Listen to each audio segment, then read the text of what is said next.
Some have called this region lawless and a hotbed of terrorism. But the country's parliament has now voted to bring it into Pakistan proper by merging it with a neighbouring province. FATA, or the federally administered tribal areas, border Afghanistan. Unlike Pakistan's other provinces, FATA are under the direct control of government leaders in Islamabad through a series of political officers. In reality, the region's difficult to control and has very little real governance. FATA was declared a region during the British colonial occupation of India.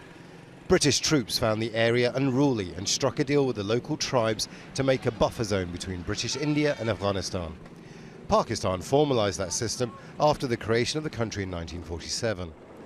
FATA became a safe haven for Mujahideen fighters during the Soviet invasion and occupation of Afghanistan in the 1980s. It was also a sanctuary for armed groups such as Al-Qaeda and the Pakistani Taliban during the so-called US war on terror. The merger means that FATA is now a formal part of Pakistan with the province of Khyber Pakhtunkhwa, also known as KPK. Most welcome the merger, saying it's long overdue. Others say FATA people must have a say.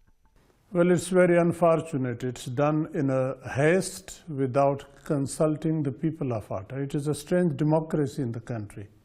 They do not give the basic democratic right to the people of FATA to decide for themselves whether they want to merge or they want to have a province to themselves.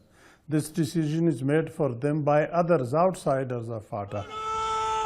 Pakistani government forces have been at war for over a decade with armed groups, including the Pakistani Taliban, which has waged a nationwide suicide bombing campaign. Some security analysts question whether the time is right for the merger and if it will stop the region becoming a sanctuary for gunmen. Even though it is being done in haste and there are issues because the security situation is very tenuous in FATA already, the military is there, and we are hearing now that the level of conflict and level of violence that had gone down and attacks that had gone down are picking up again. So we can see that the militants that had been displaced are regrouping again. Other Pakistanis are concerned that the merger will falter because of shortfalls in the KPK's budget, as well as opposition from within FATA itself. Some tribal leaders would rather FATA was declared a province instead of being merged with the KPK. Imran Khan, Al Jazeera.